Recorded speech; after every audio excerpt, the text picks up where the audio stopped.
Gentlemen, I didn't intend to come here this year. My country is at war, fighting for its life.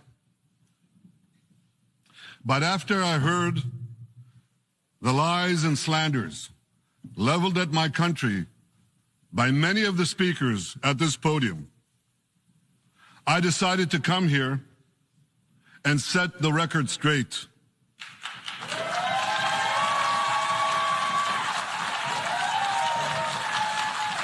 I decided to come here to speak for my people, to speak for my country, to speak for the truth. And here's the truth. Israel seeks peace. Israel yearns for peace. Israel has made peace and will make peace again.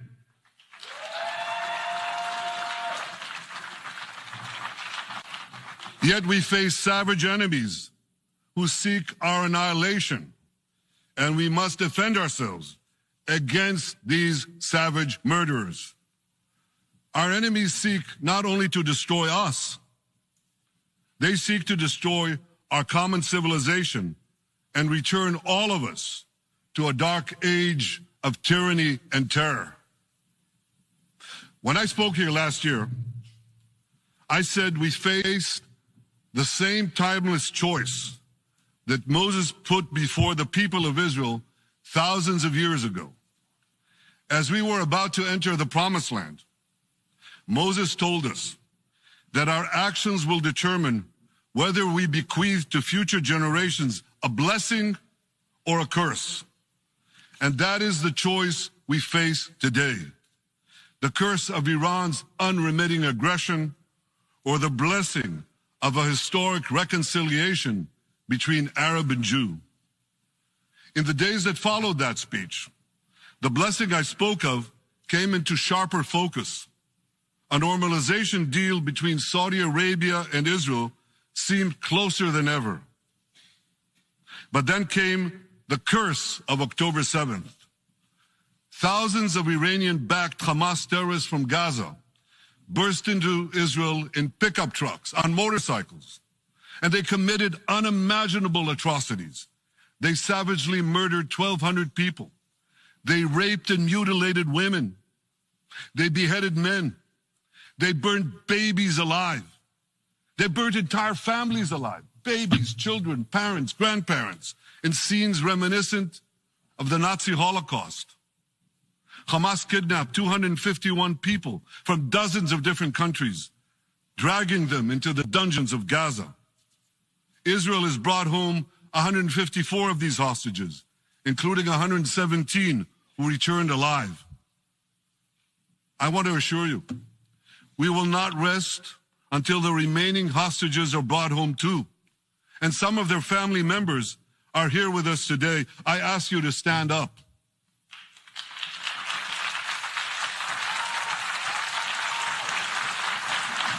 With us is Eli Stevie, whose son Idan was abducted from the Nova Music Festival. That was his crime. A music festival. And these murderous monsters took him. Kobe Smirno, whose son Jonathan was murdered, and his corpse was taken into the dungeons, into the terror tunnels of Gaza. A corpse held hostage. Salim al-Atrash, whose brother Muhammad, a brave Arab-Israeli soldier, was murdered. His body too was taken to Gaza. And so was the body of Ifat Hyman's daughter in Bar, who was brutally murdered at that same music festival. With us is Sharon Sharabi, whose brother Yossi was murdered, and who prays for his older brother Eli, who is still held hostage in Gaza. And with us too is Izhar Lifsich from Kibbutz Nir Oz, a kibbutz that was wiped out by the terrorists. Thankfully, we achieved the release of his mother Yocheved, but his father Oded is still languishing in an underground terrorist hell of Hamas. I again promise you, we will return your loved ones home. We will not spare that effort until this holy mission is accomplished.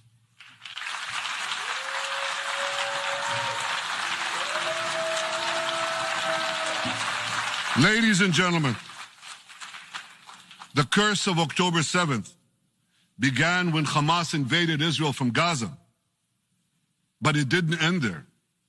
Israel was soon forced to defend itself on 6 more war fronts organized by Iran. On October 8th, Hezbollah attacked us from Lebanon.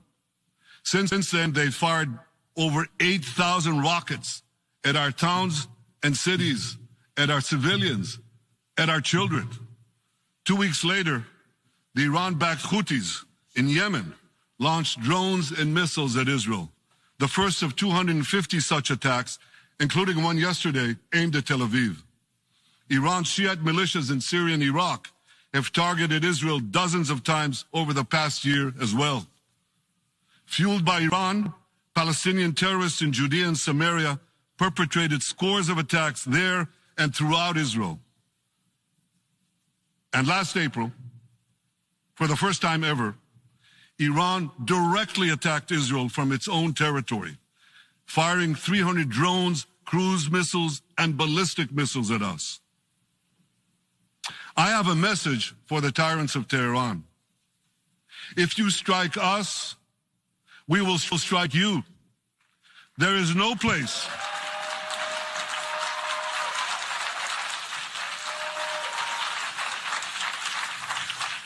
There is no place in Iran that the long arm of Israel cannot reach. And that's true of the entire Middle East. Far from being lambs led to the slaughter, Israel's soldiers have fought back with incredible courage and with heroic sacrifice. I have another message for this assembly and for the world outside this hall. We are winning.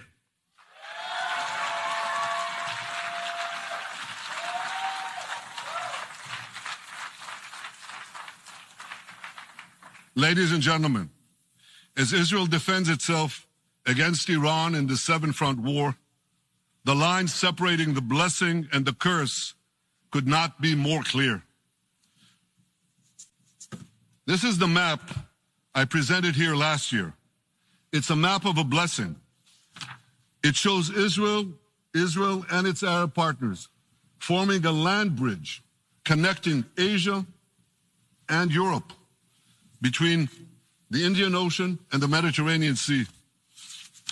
Across this bridge, we will lay rail lines, energy pipelines, fiber optic cables, and this serve the betterment of 2 billion people.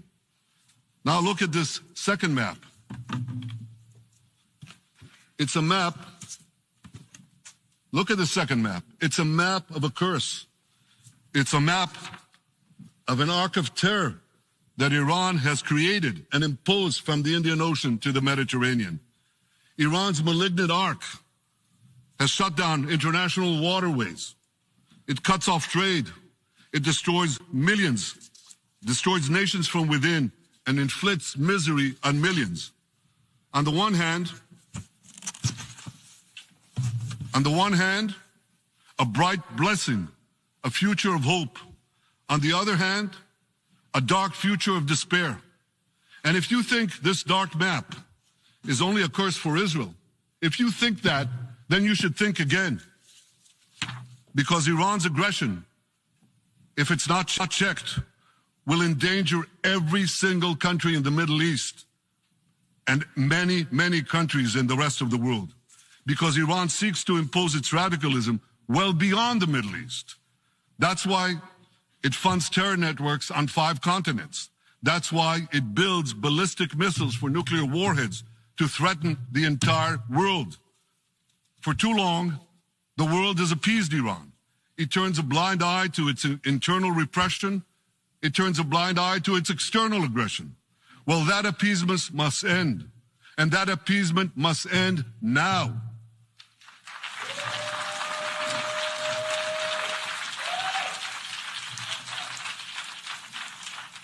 Nations of the world should support the brave people of Iran who want to rid themselves of this evil regime.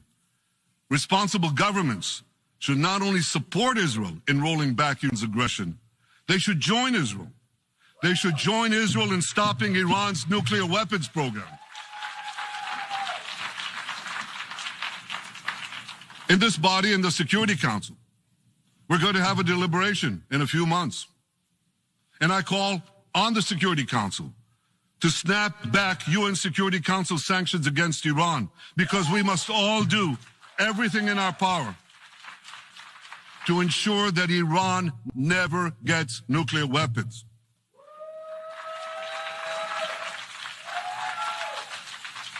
For decades, I've been warning the world against Iran's nuclear program. Our actions delayed this program by perhaps a decade, but we haven't stopped it. We've delayed it, but we haven't stopped it. Iran now seeks to weaponize its nuclear program for the sake of the peace and security of all your countries. For the sake of the peace and security of the entire world, we must not let that happen. And I assure you, Israel will do everything in its power to make sure it doesn't happen.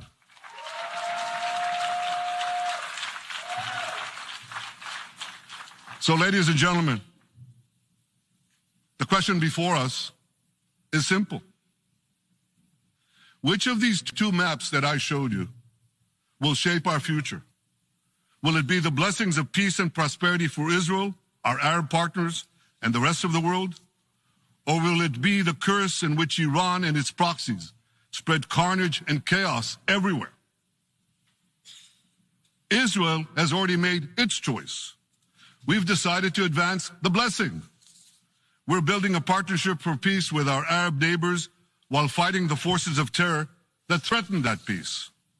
For nearly a year, the brave men and women of the IDF have been systematically crushing Hamas's terror army that once ruled Gaza. On October 7th, the day of that invasion into Israel, that terror army numbered nearly 40,000 terrorists. It was armed with more than 15,000 rockets. It had 350 miles of terror tunnels, an underground network bigger than the New York subway system, which they used to wreak havoc above and below ground. A year later, the IDF has killed or captured more than half of these terrorists, destroyed over 90% of their rocket arsenal, and eliminated the key segments of their terror tunnel network. In major military operations,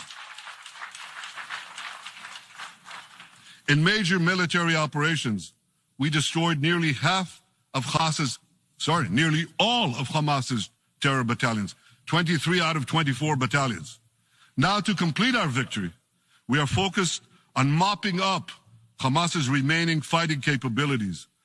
We are taking out senior terrorist commanders and destroying remaining terrorist infrastructure. But all the while, and I'll say this one more time, we remain focused on our sacred mission, bringing our hostages home. We will not stop until that mission is complete. Now, ladies and gentlemen, even with Hamas's greatly diminished military capability, the terrorists still exercise some governing power in Gaza by stealing the food that we enable aid agencies to bring into Gaza.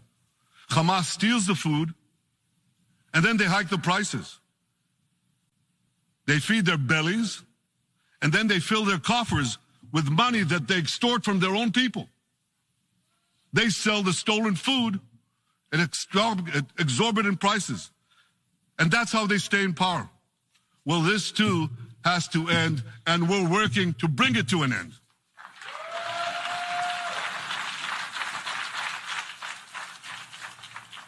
And the reason is simple.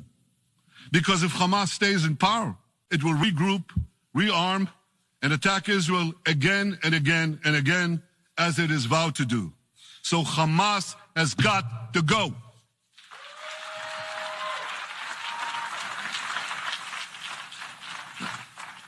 Just imagine, for those who say, well, Hamas has to stay, it has to be part of a post-war Gaza. Imagine, in a post-war situation in World War II, imagine allowing the defeated Nazis in 1945 to rebuild Germany. It's inconceivable. It's ridiculous. It didn't happen then. It's not going to happen now.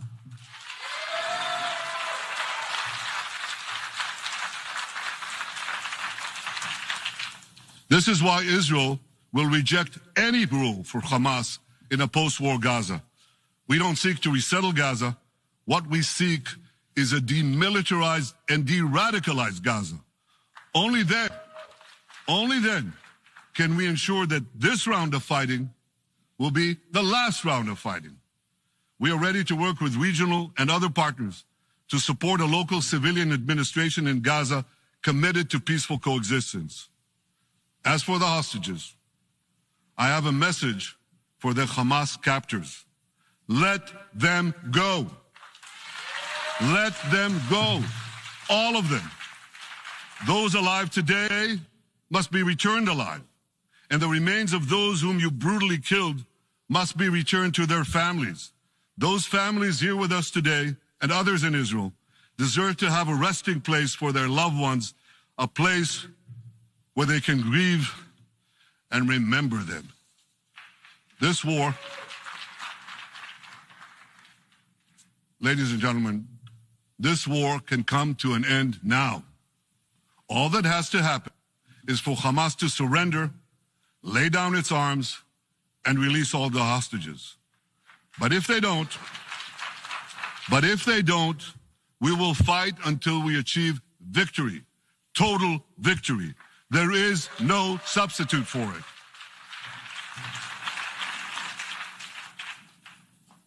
Israel must also defeat Hezbollah in Lebanon.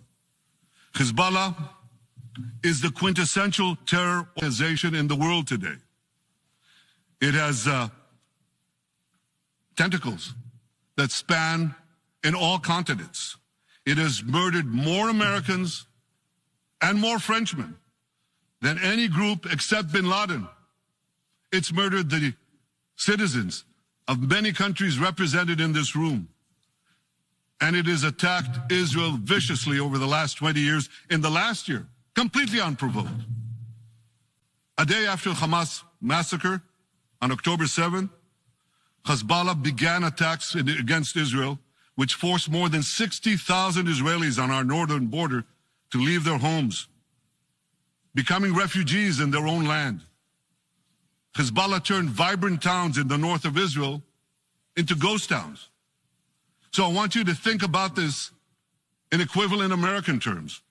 Just imagine if terrorists turned El Paso and San Diego into ghost towns. Then ask yourself, how long would the American government tolerate that? A day? A week? A month? I doubt they tolerate it even for a single day. Yet Israel has been tolerating this intolerable situation for nearly a year. Well, I've come here today to say, enough is enough.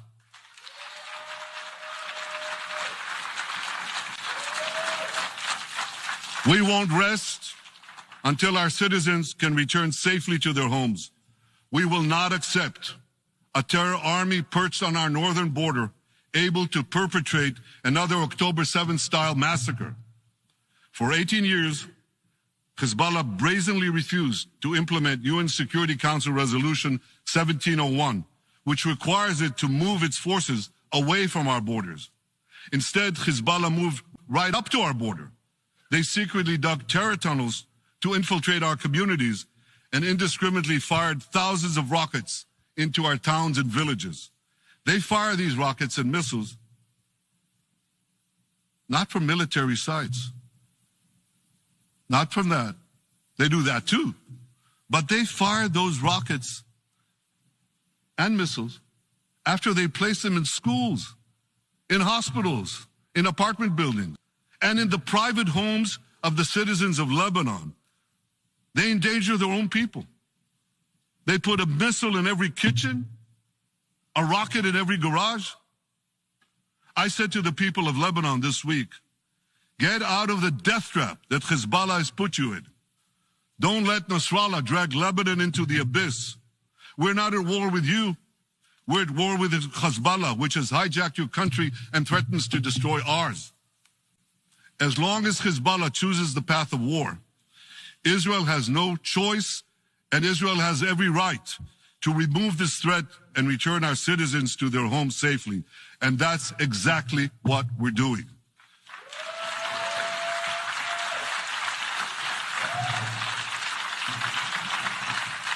Just this week, the IDF destroyed large percentages of Hezbollah's rockets, which it built with Iran's funding for 3 decades.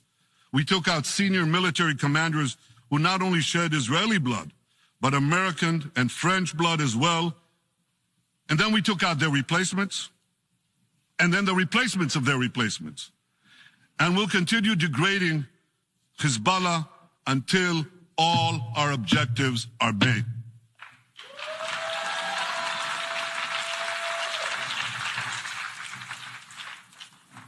Ladies and gentlemen, we're committed to removing the curse of terrorism that threatens all civilized societies.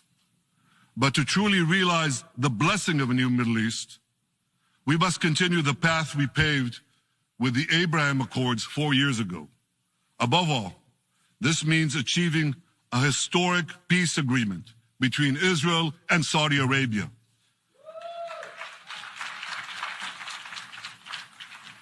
And having seen the blessings that we've already brought with the Abraham Accords, the millions of Israelis who've already flown back and forth across the Arabian Peninsula, over the skies of Saudi Arabia, to the Gulf countries, the trade, the tourism, the joint ventures, the peace. I say to you, what blessing such a peace with Saudi Arabia would bring. It would be a boon to the security and economy of our two countries. It would boost trade and tourism across the region. It would help transform the Middle East into a global juggernaut. Our two countries could cooperate on energy, water, agriculture, artificial intelligence, and many, many other fields. Such a peace, I'm sure, would be a true pivot of history. It would usher in a historic reconciliation between the Arab world and Israel, between Islam and Judaism, between Mecca and Jerusalem.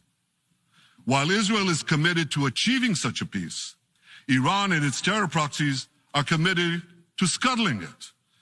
That's why one of the best ways to foil Iran's nefarious designs is to achieve the peace. Such a peace would be the foundation for an even broader Abrahamic alliance. And that alliance would include the United States, Israel's current Arab peace partners, Saudi Arabia, and others who choose the blessing of peace. It would advance security and prosperity across the Middle East and bring enormous benefits to the rest of the world. With American support and leadership, I believe this vision can materialize, and much sooner than people think. And as the Prime Minister of Israel, I will do everything in my power to make it happen. This is an opportunity we and the world should not let go by.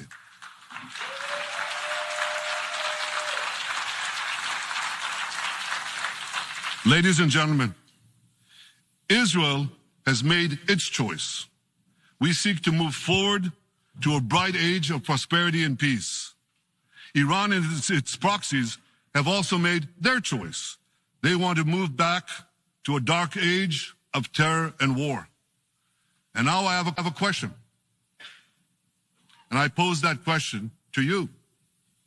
What choice will you make? Will your nation stand with Israel? Will you stand with democracy and peace? Or will you stand with Iran, a brutal dictatorship that subjugates its own people, exports terrorism across the globe? In this battle between good and evil, there must be no equivocation. When you stand with Israel, you stand for your own values and your own interests. Yes, we're defending ourselves, but we're also defending you against a common enemy that through violence and terror seeks to destroy our way of life. So there should be no confusion about this. But unfortunately, there is a lot of it. In many countries, and in this very hall, as I've just heard.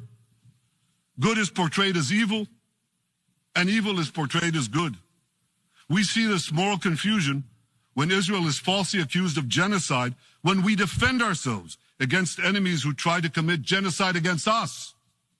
We see this too when Israel is absurdly accused by the ICC prosecutor of deliberately starving Palestinians in Gaza.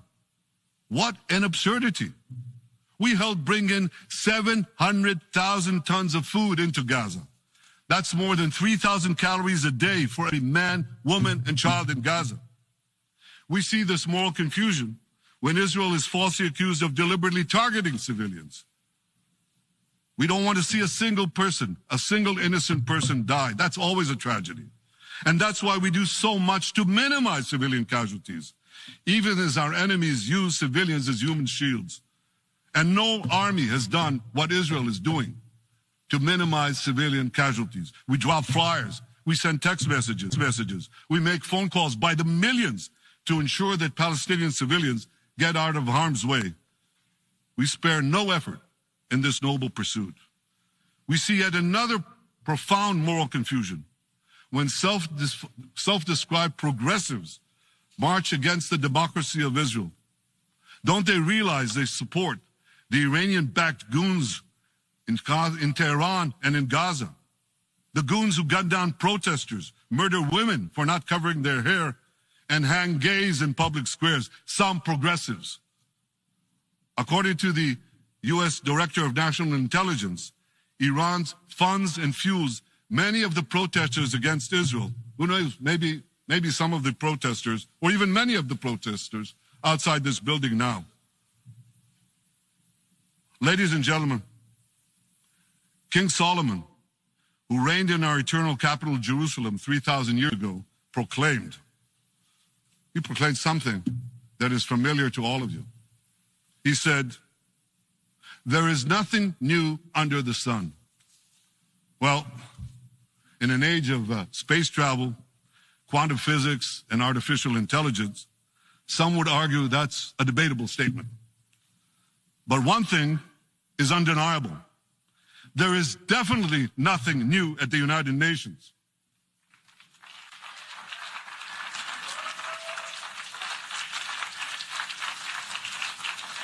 Take it from me. I first spoke from this podium as Israel's ambassador to the UN in 1984. That's exactly 40 years ago. And in my maiden speech here, I think it's the same podium, by the way. In my maiden speech here, I spoke against a proposal to expel Israel from this body. 4 decades later, I find myself defending Israel against that same preposterous proposal. And who's leading the charge this time? Not Hamas, but Abbas, Palestinian Authority President Mahmoud Abbas. This is the man who claims he wants peace with Israel. Yet he still refuses to condemn the horrific massacre of October 7th. He's still paying hundreds of millions to terrorists who murder Israelis and Americans. It's called pay for slay. The more you murder, the more you get paid. And he still wages unremitting diplomatic warfare against Israel's right to exist and against Israel's right to defend itself. And by the way, they amount to the same thing. Because if you can't defend yourself, you can't exist. Not in our neighborhood, certainly, and maybe not in yours. Standing in this podium 40 years ago, I told the sponsors of that outrageous resolution to expel Israel, "Gentlemen, check your fanaticism at the door." Today, I tell President Abbas and all of you who would shamefully support that resolution, check your fanaticism at the door. The singling out of the one and only Jewish state continues to be a moral stain on the United Nations. It has made this once respected institution contemptible in the eyes of decent people everywhere. But for the Palestinians, this UN House of Darkness is home court. They know that in this swamp of anti-Semitic bile, there's an automatic majority willing to demonize the Jewish state on anything. In this anti-Israel flat earth society, any false charge, any outlandish allegation can muster a majority. In the last decade, there have been more resolutions passed against Israel in this hall at the UN General Assembly than against the entire world combined. Actually, more than twice as many.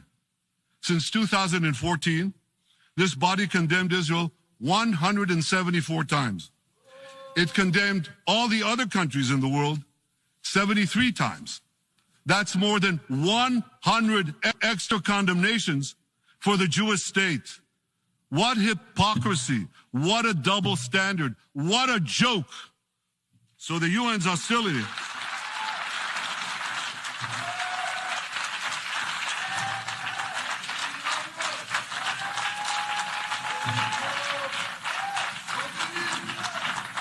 So all the speeches you heard today, all the hostility directed at Israel this year, it's not about Gaza.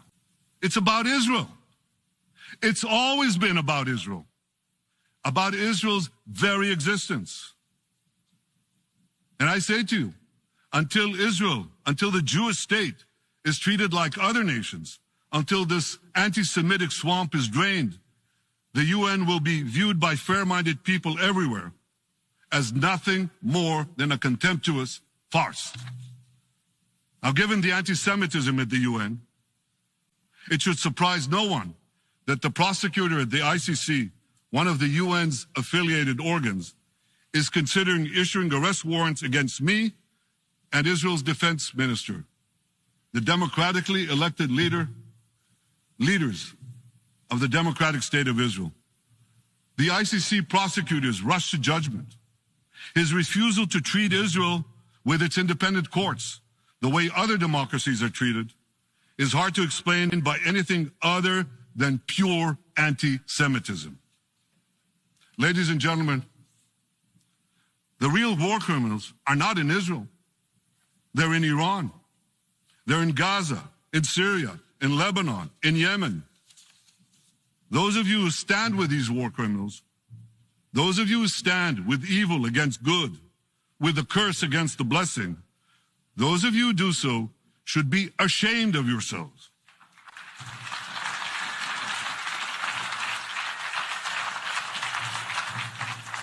But I have a message for you. Israel will win this battle. We'll win this battle because we don't have a choice. After generations in which our people were slaughtered, remorselessly butchered, and no one raised a finger in our defense, we now have a state. We now have a brave army, an army of incomparable courage, and we are defending ourselves. As the book of Samuel says in the Bible, Netzach Yisrael lo yishaker. The eternity of Israel will not falter.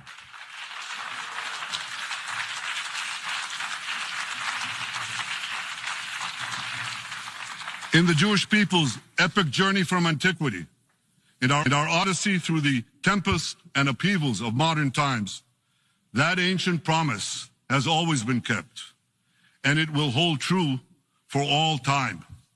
To borrow a great poet's phrase, Israel will not go gently into that good night. We will never need to rage against the dying of the light, because the torch of Israel will forever shine bright.